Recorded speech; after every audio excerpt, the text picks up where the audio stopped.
آج کی سٹوری اللہ کے نبی صلی اللہ علیہ وسلم پہ ہونے والے جادو کی ہے جس کو یہودیوں نے کروایا۔ جب یہودی آپ صلی اللہ علیہ وسلم سے مقابلہ کر کے جنگوں میں شکست کھانے لگے تو یہودی ویسے ہی سازشوں میں مشہور ہیں، تو انہوں نے دوسرا راستہ اختیار کیا، پیٹھ پہ چھرا گھونپنے والا، اور وہ تھا جادو کا راستہ۔ مدینے کی خاموش راتوں میں یہودیوں کے قلعے میں ایک منصوبہ تیار ہوا کہ کسی بھی طریقے سے آپ صلی اللہ علیہ وسلم پر یہودیوں کا جو سب سے خطرناک جادو ہے وہ کیا جائے۔ اس کی سٹوری کچھ اس طرح ہے کہ مدینے میں ایک یہودی تھا جس کا نام تھا لبید بن عاصم۔ اچھا، وہ یہودی اور اس کی جماعت اور اس کے دوست اللہ کے نبی صلی اللہ علیہ وسلم سے اتنی دشمنی اور ایسا حسد کہ ان سے آپ صلی اللہ علیہ وسلم کی عزت برداشت نہیں ہو رہی تھی کہ لوگ دھڑا دھڑ اسلام قبول کر رہے ہیں اور جو ہے بت پرستی بھی چھوڑ کے اسلام میں آ رہے ہیں اور یہودی مذہب بھی چھوڑ کے جو ہے اسلام میں آ رہے ہیں۔ اس نے اور اس کی جماعت نے اللہ کے نبی صلی اللہ علیہ وسلم پر جادو کرنے کا منصوبہ بنایا ہے۔ روایت میں آتا ہے، مختلف احادیث کا میں مفہوم عرض کر رہا ہوں کہ اس نے کیا کیا، کسی بھی طریقے سے آپ صلی اللہ علیہ وسلم کے بال مبارک کنگھی سے جمع کرے اور کنگھی کے کچھ دانت جو ہے دندان ہوتے ہیں وہ بھی اس نے لیے اور انہیں نر کھجور کے خوشے کا جو غلاف ہوتا ہے اس غلاف کے اندر آپ صلی اللہ علیہ وسلم کی کنگھی اور جو ہے آپ صلی اللہ علیہ وسلم کی جو ہے بال مبارک اور اس پر جو ہے 11 گرہیں لگائیں، پھر گرہیں لگا کے کھجور کا جو خوشہ تھا اس کو اچھی طرح سے باندھا، زروان نامی کنویں میں اس کو پھینکوا دیا۔ اب اللہ کے نبی صلی اللہ علیہ وسلم پر اس جادو کا کیا اثر ہوا کہ آپ صلی اللہ علیہ وسلم جس کی حفاظت پہ فرشتے معمور، لیکن اللہ بتانا چاہ رہا ہے کہ اللہ کے نبی صلی اللہ علیہ وسلم انسانوں میں سب سے افضل ترین انسان ہے، وجہ کائنات ہیں، لیکن پھر بھی آپ صلی اللہ علیہ وسلم پہ جادو ہوا۔ اچھا، وہ جادو ایسا نہیں تھا کہ جس سے وحی میں کوئی مسئلہ ہو، آپ صلی اللہ علیہ وسلم جو تعلیم دے رہے ہیں اس میں کوئی بھولنے کا ذرہ برابر بھی کوئی معاملہ ہو، ایسا جادو نہیں تھا۔ اللہ کے نبی صلی اللہ علیہ وسلم پر غنودگی جیسی اور سستی جیسی کیفیات طاری ہو گئی۔ تو ایک رات پیارے نبی صلی اللہ علیہ وسلم اپنے گھر میں تشریف فرما تھے۔ حضرت عائشہ رضی اللہ تعالیٰ عنہا فرماتی ہیں کہ آپ صلی اللہ علیہ وسلم جو ہے اپنے رب سے شفا کے لیے دعا کر رہے تھے کہ اے میرے مالک مجھے جو ہے شفا عطا فرما دے۔ یہاں تک کہ آخری حصے میں آپ صلی اللہ علیہ وسلم نے دیکھا خواب میں کہ 2 فرشتے آئے، آپ صلی اللہ علیہ وسلم کے سرہانے بیٹھ گئے اور دوسرا قدموں کی طرف بیٹھ گیا، ایک سرہانے پہ سر کی طرف، ایک قدم کی طرف۔ پھر ایک نے دوسرے سے پوچھا آپ صلی اللہ علیہ وسلم کو کیا تکلیف ہے؟ تو دوسرے فرشتے نے کہا ان پر جادو کیا گیا ہے۔ تو پہلے فرشتے نے پوچھا کہ یہ جادو کس نے کیا ہے؟ جواب آیا لبید بن عاصم نے۔ پھر پوچھا گیا کہ جادو کس چیز پہ کیا گیا ہے؟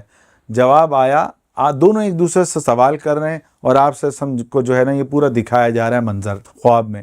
کہا گیا کہ کنگھی اور آپ صلی اللہ علیہ وسلم کے مبارک بال اس کو کھجور کے غلاف میں لپیٹا گیا ہے۔ پھر پوچھا گیا کہ وہ کہاں ہے، وہ جادو چیز کہاں رکھی گئی ہے؟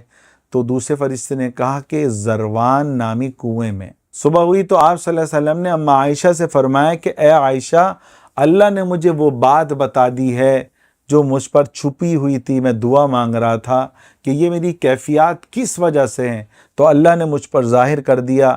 2 فرشتے آئے اور میں نے خواب میں دیکھا اور مجھے بتایا گیا کہ میرے پر جادو کیا گیا ہے۔ پھر اللہ کے نبی صلی اللہ علیہ وسلم چند صحابہ کے ساتھ زروان نامی کنویں کی طرف روانہ ہوئے۔ جب وہاں پہنچے تو عجیب منظر تھا، اس کے پانی کا رنگ بدلا ہوا تھا جادو کے اثر کی وجہ سے، اور اس کے کھجور کے جو درخت تھے اس کے قریب جو ہے اس کنویں سے جن کو پانی لگ رہا تھا ایسے لگ رہے تھے جیسے شیطانوں کے سر ہوں، اور فضا میں خوف، گھٹن اور تاریخی۔ آپ صلی اللہ علیہ وسلم نے ایک روایت میں آتا ہے کہ علی رضی اللہ تعالی عنہ کو حکم دیا اس کنویں میں جاؤ۔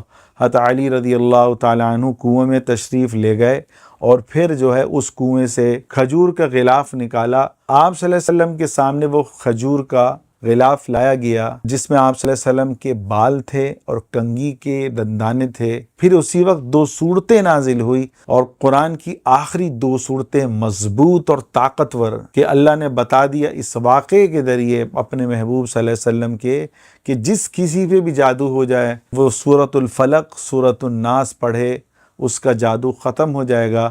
حدیث میں آتا ہے یکفی کا من کل شیء کہ یہ 2 صورتیں ہر چیز سے حفاظت کے لیے کافی ہیں۔ اور روایت میں آتا ہے کہ جادوگر نے 11 گرہیں لگائی ہوئی تھی ایک دھاگے میں اور اس کو اس کے ساتھ رکھ دیا تھا۔ اب معوذتین کی بھی 11 آیات ہیں۔ پھر آپ صلی اللہ علیہ وسلم نے کیا کیا، ایک ایک آیت پڑھتے گئے، ایک ایک گرہ کھولتے گئے، دوسری آیت پڑھی، دوسری گرہ کھل گئی، تیسری پڑھی، تیسری گرہ خود بخود کھلنے لگی۔ اس طرح ایک ایک کر کے 11 گرہیں کھلی اور آپ صلی اللہ علیہ وسلم کو اس جادو سے شفا مل گئی۔ سب سے عجیب جو اس واقعے میں کہ اللہ نے قرآن اتارا اور بتا دیا کہ جس کسی پہ بھی جادو ہو تو وہ کیا کرے، سورہ فلق اور سورۃ الناس کا اہتمام کرے، اور بڑے سے بڑا جادو ہوگا وہ دور ہو جائے گا۔ اور اسی دونوں صورتوں والا پانی پیے، سورہ اخلاص بھی شامل کر لے، ایک حدیث میں آتا ہے آیت الکرسی بھی شامل کر لے، اور اسی جو ہے پانی پیتا رہے، اور روزانہ کوشش کرے 21 دفعہ، 11 دفعہ، 41 دفعہ سورۃ الفلق اور آیت الکرسی پڑھے، 21 دفعہ، 11 دفعہ، 41 دفعہ روزانہ اس کا اہتمام کرے۔ چند دن آپ اہتمام کریں، آپ کا جادو ٹوٹ جائے گا۔ اچھا، اس واقعے کے بارے میں اماں عائشہ الگ الگ روایت ملتی ہیں۔ اس واقعے کے بارے میں اماں عائشہ فرماتی ہیں کہ ہم نے عرض کیا کہ یا رسول اللہ، کیا ہم اس کنویں کو خشک نہ کر دیں اور اس شخص کو سزا نہ دی جائے؟ سوچو اگر آج ہمارے ساتھ ایسا ہوتا تو ہم کتنا سخت بدلہ لیتے۔ اللہ کے نبی جو رحمت عالم تھے فرمایا اللہ نے مجھے اس جادو سے شفا دے دی اور میں نہیں چاہتا لوگوں میں شر اور فساد پھیلے۔ پتہ چل گیا تھا کہ وہ خبیث جو ہے یہودی لبید بن اعصم کی یہ کاروائی تھی، وحی کے ذریعے بتا دیا گیا، مگر آپ صلی اللہ علیہ وسلم نے اس کو معاف کیا۔ اچھا، بعض روایت میں یہ بھی ملتا ہے اس کے بعد اللہ کے نبی صلی اللہ علیہ وسلم نے اس کنویں کو مٹی سے بھروا دیا، کیونکہ وہ جادو زدہ ہو گئی تھی، اس کے پانی میں بھی اثر تھا۔ اس واقعے میں میرے عزیزو ان لوگوں کے لیے عبرت ہے کہ جن کو شبہ ہوتا ہے کہ ہم پر جادو ہو گیا، وہ عاملوں کے دروازوں پہ جا رہے ہیں، ان کے در پہ حاضر دے رہے ہیں۔ اور بھائی اللہ نے قرآن اتارا، صرف یہ 2 صورتیں اتاری جس میں نظر بد کا بھی علاج ہے، جادو کا بھی علاج ہے۔ اگر آپ پہ جن ہے، اللہ کی قسم صاف صریح کئی احادیث ملتی ہیں کہ جس پہ جن ہو وہ آیت الکرسی کا اہتمام کرے، جن کی مجال نہیں کہ وہ آپ کو تکلیف دے سکے۔ تو جب اللہ کی طرف سے عذاب آئے گا تو یہ مزار والا کیا کر سکے گا؟ تو بھائی جب بھی آپ کو تکلیف ہو مسجد میں جاؤ، 2 رکعت صلاۃ الحاجات پڑھو، صدقہ دو۔ حدیث میں آتا ہے داووا مرضاکم بالصدقہ، اپنے مریضوں کا علاج صدقے سے کرو۔ علماء نے تو پوری کتابیں لکھی ہیں، رد البلاء بالصدقہ، صدقے کے ذریعے بلاؤں کو دور کریں۔ 200 عربوں نے واقعات لکھے ہیں۔ آپ صدقہ دیں، آپ سورہ فاتحہ کا اہتمام کریں، آیت الکرسی آپ روزانہ 11 دفعہ پڑھیں، سورہ فلق اور سورۃ الناس روزانہ 11 دفعہ پڑھیں، اور جو ہے وہی پانی آپ استعمال کریں۔ پھر دیکھیں 21 دن 41 دن میں کیسے آپ کا جادو نہیں اترتا، مگر آپ کو پاک رہنا پڑے گا، حرام سے بچنا پڑے گا۔ ہم کیا کرتے ہیں، ہمیں ٹی وی بھی دیکھنا ہے، ڈرامے بھی دیکھنی ہے، شرابیں بھی پینی ہے، عورتوں کے پاس بھی جانا ہے، اور پالنے والے کو ناراض بھی کرنا ہے، اور پھر ہم کہتے ہیں کہ ہمارے سارے مسئلے دور ہو جائیں گے۔ نہیں، جب تک خالق دل، خالق کائنات آپ سے ناراض ہے، دنیا کی کوئی طاقت آپ سے بلاؤں کو دور نہیں کر سکتی۔ اور اگر آپ نے کسی مظلوم کی بددعا لی ہوئی ہے تو اس سے جاؤ اور معافی مانگو، بھائی اللہ کے واسطے مجھے معاف کر دے۔ مظلوم کی بددعا نسلوں تک پیچھا کرتی ہے۔ اللہ تعالی ہم سب کو اس حدیث کو زیادہ سے زیادہ پھیلانے والا بنائے، تاکہ جو جعلی عاملوں کی دکانیں ہیں یہ بند ہوں۔ ارے ان کی خود اتنی مونچھیں بڑی بڑی ہیں، داڑھی منڈے ہوئی ہیں، نمازوں کا نہیں پتہ، نماز میں جو ہے دعائے قنوت کا ان کو نہیں پتہ، عشاء میں کتنی رکعت ہوتی ہیں ان کو یہ نہیں پتہ، آیت الکرسی تک نہیں پڑھنا آتی، انگوٹھیاں پہنی ہوئی ہیں، گلے میں ہار ڈالے ہوئے کہ تو میرے پیر کا جو ہے کیا کہتے ہیں جوتا ہے، گلے میں پیر کا جوتا باندھا ہوا ہے۔ تو بھائی ایسے لوگ اللہ کے ولی نہیں ہیں، شیطان کے دوست ہیں۔ یہ دھاگوں والے، منتوں والے، جیسے ہندو مندروں میں دھاگا باندھتے ہیں منت کا، ہم سارے کے سارے کیونکہ پیچھے ہندوؤں کی اولاد ہیں تو ہندوستان والوں پہ تو یہ اثرات بہت ہیں، لیکن پاکستان میں بھی اثر اتنا آیا ہوا ہے، کوئی جو ہے کیا کر رہا ہے، کوئی کیا کر رہا ہے۔ بھائی جب بھی تکلیف آئے استغفار کرو۔ حدیث میں آتا ہے جو استغفار کو لازم پکڑ لیتا ہے اللہ ہر تنگی سے نکالتا ہے۔ اذن تکفی ہموں کا، حدیث کے الفاظ ہے کہ درود شریف پڑھنا تجھے ہر غم سے نکال دے گا، ہر مصیبت سے نکال دے گا، ہر بلا سے نکال دے گا۔ آپ اہتمام کریں استغفار کا، درود شریف کا، اور گناہوں سے بچنے کا۔ اللہ تعالی ہم سب کو 100% گناہوں سے بچا دے۔